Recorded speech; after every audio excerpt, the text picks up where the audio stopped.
তালিদ rail gate পেরিয়ে আলমপুরের কাছে যাত্রীবাহী দুই বাসের মুখোমুখি সংঘর্ষে আহত প্রায় 40-50 জন যাত্রী। জাতীয় সড়ক দিয়ানদিঘি থানার আলমপুরের ঘটনাস্থলে স্থানীয় মানুষজন এবং বাসের যাত্রীদের কাছ থেকে জানা যায় যে একটি বাস বর্ধমান থেকে যাচ্ছিল বর্ধমান আউসগ্রাম রুটের বাস এবং অন্যটি ইলামবাজার ভেদিয়া বর্ধমান রুটের বাস। বর্ধমান আউসগ্রাম রুটের বাসের যাত্রীরা জানান তাদের বাসের চালক মদ্যপ অবস্থায় গাড়ি চালাচ্ছিলেন বলে অনুমান করছেন তারা, এবং পাশে আরও একটি বাসকে ওভারটেক করতে গিয়ে বাস চালক নিয়ন্ত্রণ হারিয়ে অপর দিক থেকে আসা বাসটিকে সজোরে ধাক্কা মারে এবং যার ফলেই এই পথ দুর্ঘটনাটি ঘটে। দুই বাসের আহত যাত্রীদের বর্ধমান মেডিকেল কলেজ হাসপাতালে ভর্তি করা হয়েছে। কিছু জনের অবস্থা আশঙ্কাজনক বলে জানা যাচ্ছে এবং বাকি আহতরা চিকিৎসাধীন রয়েছেন বর্ধমান মেডিকেল কলেজ হাসপাতালে। প্রশাসন চেষ্টা করছে প্রতিটি আহত ব্যক্তিদের পরিবারদের খবর দেওয়ার জন্য, এবং যদিও সমস্ত মানুষদের এখনো সব ডিটেলস পাওয়া যায়নি, তবে প্রশাসন চেষ্টা করছেন তাদের খোঁজ খবর নিয়ে বাড়ি পৌঁছে দেওয়ার ব্যবস্থা করা, এবং যারা গুরুতর আহত অবস্থায় রয়েছেন তাদের হসপিটালে যাতে ঠিক মতন চিকিৎসা হয় সেই ব্যবস্থা করছেন জেলা প্রশাসন। তার মধ্যে অনেকে রয়েছেন মহিলা পুরুষ এবং কিছু মহিলা রয়েছেন অন্তঃসত্ত্বা। তারা এই মুহূর্তে বর্ধমান মেডিকেল কলেজ হাসপাতালে চিকিৎসাধীন রয়েছেন। একটা ছেলে বেশ ভালোই যাচ্ছিলাম আমরা একসঙ্গে। দিঘির পাড়টা বলতে টালিদ গেটটা পার হয়ে আর কি, যে দিঘির পাড়টা আছে ওই দিঘির পাড় দিয়ে আমরা যাচ্ছিলাম। আর একটা বাস ছিল আগে, একটা তোমার ভোতা না কি ছিল আর কি, ওকে ওভারটেক করছিল, হালকা হালকা বৃষ্টি পড়ছিল, ঠিক আছে। আর ও পাশে সেমতুনপুরে, আর সামনে থেকে একটা মার্সিবাদ বাস আসছিল, ঠিক আছে। মার্সিবাদ বাসটা যখনই আসছে আমরা সবাই বললাম যে ওভারটেক করতে হবে না, আপনি পারবেন না। আর আমার তো মনে হচ্ছে পুরো মদ খেয়েছিল ড্রাইভারটা। ও একদম কি করলো যে ডাইরেক্টও মেরে দিল, ব্রেকও পা চিপলো না, একদম ডাইরেক্ট যে মেরে দিল। আচমকা। কতটা স্পিড ছিল? মিনিমাম ধরো 40-50 স্পিড ছিল। আর ওই বাসটা যেটা আসছিল ও প্রায় ওরকমই স্পিড ছিল। কোন বাস ছিল? তোমরা কোন বাস? আমরা যেটাই ছিলাম, আমরা ছিলাম লাকুড়িয়া, ঠিক আছে। বর্ধমান থেকে আমরা যাচ্ছিলাম। কোথায় যাচ্ছিলাম? লাকুড়িয়া বাসটাই ছিলাম আর কি। তোমার ওই বাসটার নাম হচ্ছে বাস, এটা ওটা হচ্ছে তোমার এই আউসগ্রাম হয়ে যাবে, মানে বর্ধমান আউসগ্রাম। আর যেটা এই বাসটা আসছিল ওটা হচ্ছে ইলামবাজার ভেদিয়া বর্ধমান, ঠিক আছে। ওই বাসটার কোনো দোষ নেই, দোষ হচ্ছে আমরা যেটাই ছিলাম। তোমাদের বাসটা কি বাস? আমার বাসটার নাম হচ্ছে লাকুড়িয়া। কতজন ছিল তোমাদের বাসে? আমাদের বাসে মিনিমাম 150-র উপরে লোক ছিল। আর পুরো ট্যাপ দাঁড়ানোর জায়গা নেই আর কি, এত ভিড় ছিল। ছাদে ছিল না, ছাদ তো এখন নেই, ভিতরেই ছিল। আর ওই বাসটাও যে আসছিল ওই বাসটারও অনেক লোক ছিল। দিয়ে হঠাৎ কি হয়? হঠাৎ অ্যাক্সিডেন্ট হয় দুটো বাসের সামনাসামনি। ঠিক কোনখানটা করে হয়েছিল এটা? পুরো আলমপুর, আর আলমপুরটা ঢোকার একটু আগে।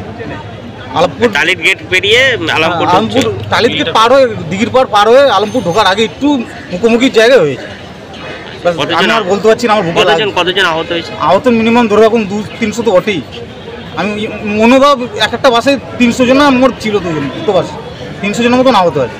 কেউ মারা গেছে বলে মনে হয় আপনার? মারা যাবে তো বটেই, যেরকমভাবে হয়েছে। অনেকজনের মাথা ফ্র্যাকচার হয়ে গেছে, একজনের তো দেখলাম মাথাটা এখান থেকে অর্ধেক বেরিয়ে গেছে। মারা যেতেও পারে, কী করে বলবো, আমি তো কিছু এখন বলতে পারছি না। এইটুকু বলবো, আমার বুকে ব্যথা। কি নাম তোমার? আমার নাম অমিত দাস। কোথায় বাড়ি? আমার বাড়ি হচ্ছে শিবদে কলোনি, 1 নম্বর ঝর্ণা কলোনি। যাচ্ছিলে কোথায় তুমি? আমি বাড়ি যাচ্ছিলাম। কোথা থেকে?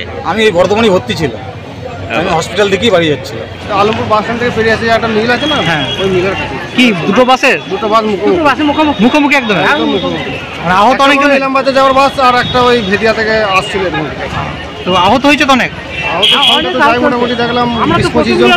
হ্যাঁ, 20-25 জনকে দেখলাম মোটামুটি। আমরা আহত ব্যক্তিদের আনলেন নাকি? নিয়ে এলাম, আমাদের গাড়িটা ফাঁকা গাড়ি আসছিল, সেই জন্য নিয়ে আসলেন। আপনারা কোথায় আসছিলেন? আমরা আসছিলাম ওই গুসকরা ওই দিক থেকে আসছিলাম। কত লোক আছে মোটামুটি? ওখানে অনেক লোক আছে। হ্যাঁ, কেন আমরা তো প্রথম গোটা 3 জনকে নিয়ে এলাম, আর বাকি এখন সব হয়েছে। আমার পিছনে গাড়ি আমি তারা নিয়ে দুটো বাসের মুখোমুখি একদম? মুখোমুখি। কোথায় হয়েছে? এটা আলমপুরের পেরিয়েছে আলমপুরটা মিলের পূজা করে। তোমরা কি বর্ধমান আসছিলে নাকি? আমরা হ্যাঁ বর্ধমান আসলাম দুদিন নিতে। ওদেরকে তুলে নিয়ে আসলে? হ্যাঁ। কজনকে আনলে মোটামুটি? আমরা 4 জনের মতো। 4 জনকে নিয়ে। তোমরা কোথায় আসছিলে? আমার বড়াচমা থেকে আসছি। বর্ধমান আসছিলে? বর্ধমান আসছি। কি নাম আপনার? নামটা কি? আমার নাম শেখ মানি।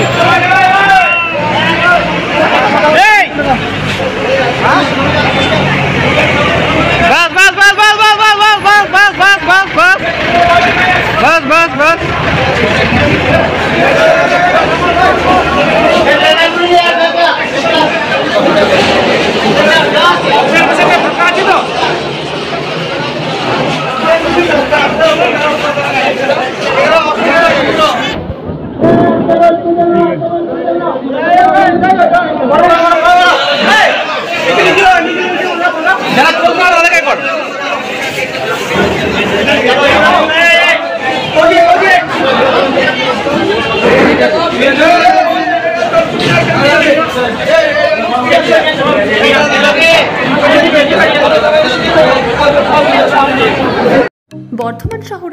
সর্বপ্রথম exclusive Indian furniture Bardhaman furniture, যেখানে রয়েছে এলডা শপি এবং আইকন শপি, যেখানে এলেই সহজেই পেয়ে যাবেন উন্নত মানের অত্যাধুনিক ফার্নিচার সামগ্রী। ঠিকানা বালিঘাট, জিটি রোড, নবাবহাট, পূর্ব বর্ধমান। যোগাযোগ 7001416479। ড্রিম লাইফ হসপিটাল, রাজ কলেজ মোড়, জিটি রোড, পূর্ব বর্ধমান। সব রকমের চিকিৎসা খুবই কম খরচে করা হয়। হসপিটালে রয়েছে নানান অত্যাধুনিক মেশিনপত্র, রয়েছে স্বাস্থ্যসাথী কার্ডের সুব্যবস্থা। যোগাযোগ 7319525110। শিক্ষার প্রতিষ্ঠানে বর্ধমান শহরে প্রথম এয়ার কন্ডিশনিং স্টাডি রুম ও ছাত্রছাত্রীদের বাড়ি পৌঁছে দেওয়ার সুব্যবস্থা। শিবাশ্রম ইনস্টিটিউট, যেটি একটি লার্নিং ইনস্টিটিউট, যেখানে কেজি থেকে 12 পর্যন্ত আইসিএসসি, সিবিএসসি এবং ওয়েস্ট বেঙ্গল বোর্ডের সকল ছাত্রছাত্রীদের আর্টস ও বায়োলজি গ্রুপ পড়ানো হয়।